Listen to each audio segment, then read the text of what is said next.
नाज़रीन अस्सलाम वालेकुम। आज मैं चाह रहा था कि अफ़गानिस्तान में अमेरिका ने जो ऐलान किया है कि वहाँ पे उनके जो 14,000 फोर्सेस है उनमें से 7,000 मतलब ये कि फौरी तौर पर 50% फोर्सेस कमी का ऐलान किया है। इसी हवाले से आप लोगों के साथ जो प्रॉस्पेक्ट्स आ रहे हैं अफ़गानिस्तान में उसको शेयर करूं।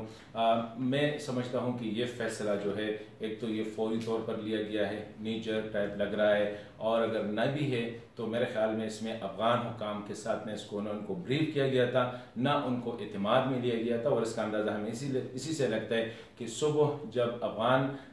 हुकूमत की तरफ से बयानात आ रहे थे उसमें कोहेरेंस नहीं था। बड़ी तकलीफ के साथ वो यही कह रहे थे कि इनके जाने से हम पे असर नहीं पड़ेगा। और मैं समझता हूँ कि इससे अफ़गानिस्तान में ना सिर्फ सियासी अदम इस्तेहकाम आएगा बल्कि इससे जो है वहाँ पे सिक्योरिटी के हालात भी ख़राब हो सकते हैं, तशद्दुद में इजाफा हो सकता है। और दूसरी अहम बात जो है कि द वे अमेरिकन जिस तरह तालिबान के साथ डील कर रहे हैं या जिस तरह उनके साथ आगे चल रहे हैं, इसका मतलब ये है कि अभी तक अमेरिका ने भी तालिबान का रवैया इख्तियार किया है अफ़गान गवर्नमेंट के साथ। अफ़गान गवर्नमेंट को बिल्कुल साइड लाइन किया गया है, उनको बिल्कुल घास ही नहीं डाल रहे। जिस तरह यूएई में 3 दिन तक अफ़गान गवर्नमेंट का नुमाइंदा वक्त जो है वो लॉबी में वेट कर रहा था और तालिबान ने उनके साथ हाथ मिलाने से भी इनकार कर दिया। न पाकिस्तान ने प्रोटेस्ट किया, न सऊदी अरब ने किया, न यूएई ने किया और न अमेरिका ने किया। इससे ये होगा कि अफ़गानिस्तान में आने वाले सदारती इंतखाबात बिल्कुल उस पर तो असर पड़ेगा, क्योंकि वहाँ पे वायलेंस पहले से ज़्यादा थी इलेक्शन के हवाले से। अभी लोगों का वो एतमाद भी कम हुआ और गवर्नमेंट भी मज़ीद कम हो जाएगा, क्योंकि अमरीकी अगर इंटरनेशनल फोर्सेस हुकूमत को एवी डील करते हैं तो डेफिनेटली इसका मतलब ये है कि तालिबान का पल्ला बहुत ज़्यादा भारी होता जा रहा है। तो आम आदमी तो डेफिनेटली उसके साइड पर होता है जिसके हाथ में ताकत होती है। तो तालिबान को हम ऐसे प्रेजेंट कर रहे हैं जैसे कि वो अल्टीमेट फोर्स है अफगानिस्तान में। दूसरा, इस फैसले का जो है अफगान सिक्योरिटी फोर्सेस का बहुत बड़ा बुरा असर होगा साइकोलॉजिकल। अगरचे अभी तक वो फाइट खुद कर रहे हैं लेकिन एक साइकोलॉजिकल इम्पैक्ट इसका डेफिनेटली होगा कि इसका मतलब ये है कि अमेरिका ने तालिबान के साथ कोई डील की है, कोई आना और जाने वाली बात की है और उन्हें अफगान हुकूमत को और अफगान सिक्योरिटी फोर्सेस को जो है वो अकेला छोड़ रहे हैं। तो इससे उनकी जो वेल है मेरे ख्याल में, अगरचे उनकी उनकी जो ताकत है, जो स्किल है वो तो अपनी जगह, लेकिन वेल टू फाइट है डेफिनेटली उस पर काफ़ी हद तक उस पर असर पड़ सकता है।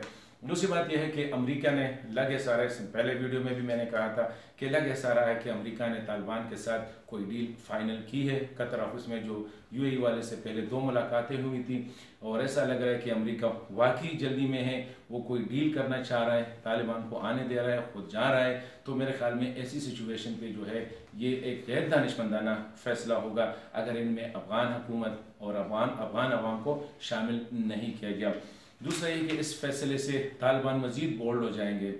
एक तो पब्लिक में भी उनका इमेज बिल्ड हो जाएगा कि हुकूमत कोई चीज़ ही नहीं है, अशरफ गनी और उसकी पूरी टीम और उसकी पूरी आर्मी, दूसरी साइड पे पूरी दुनिया पाकिस्तान, यूएई, सऊदी अरब और अमेरिका तालिबान ही की बात मान रहे हैं। तो उनसे मज़ीद वो स्टबन हो सकते हैं, मज़ीद वो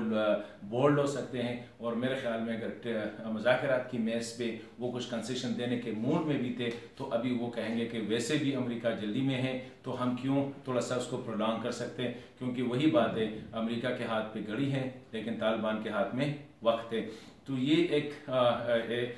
इसकी वजह से वो मज़ीद बोल्ड हो जाएंगे। वरना अगर अमेरिका ये ऐलान करता तो मेरे ख्याल में डील में अगर तालिबान से सिर्फ इतना कहता कि चलो 6 महीने के लिए नहीं, 1 महीने के लिए तो सीज़ फायर ऐलान हो जाए, ताकि थोड़ा सा अफगान कौम को, अफगान हुकूमत को भी कॉन्फिडेंस हो कि उनकी तरफ से भी शायद अमेरिका ने कोई बात की है। तो मैं समझता हूँ कि इस किस्म के फैसले में अगेन देख रहा हूँ कि वही 1988 1989 वाली पोजीशन पे हम जा रहे हैं। जब सोवियत फेडराल हुई तो मुजाहिदीन बोल्ड होके फिर ना हुकूमत के साथ बैठने के लिए तैयार थे और फिर आखिर तक जब डॉक्टर नजीब ने ऐलान किया तो उन्होंने डेफिनेटली उन्हें काबिल पे अटैक करके बजोर शमशीर जो है काबिल को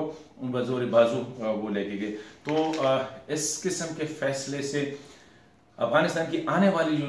दिन है मैं समझता हूँ कि उसमें सियासी अदम इस्तेहकाम, अभी कोई भी अप्रैल में जो सदारती इलेक्शन होने वाले हैं कोई भी उसमें इंटरेस्ट नहीं लेगा, क्योंकि लोग ऑलरेडी वहाँ पे इलेक्शन के दौरान वायलेंस बहुत ज़्यादा होती है। तो एक वायलेंस की डर से, दूसरा अनसर्टेनिटी की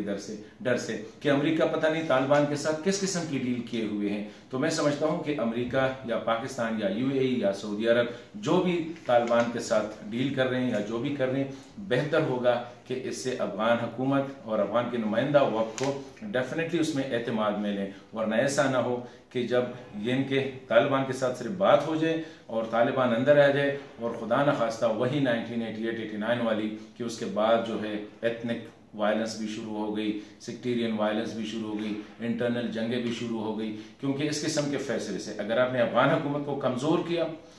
फोर्सेस को कमज़ोर किया, तो इससे अभी तो सिर्फ तालिब है, और भी ग्रुप्स जो है अभी वो सर उठाने जाएंगे। क्योंकि हर एक बंदा कहेगा कि अभी तालिब के खिलाफ मैंने, रशीद दोस्तम कहेगा कि मैंने खुद फाइट करनी है, इस्माइल खान कहेगा कि मैंने खुद फाइट करनी है, उस तरह हिकमत यार साहब कहेगा कि मैंने खुद फाइट करनी है। तो खुदा न खास्ता अफगानिस्तान एक बार फिर जो है वो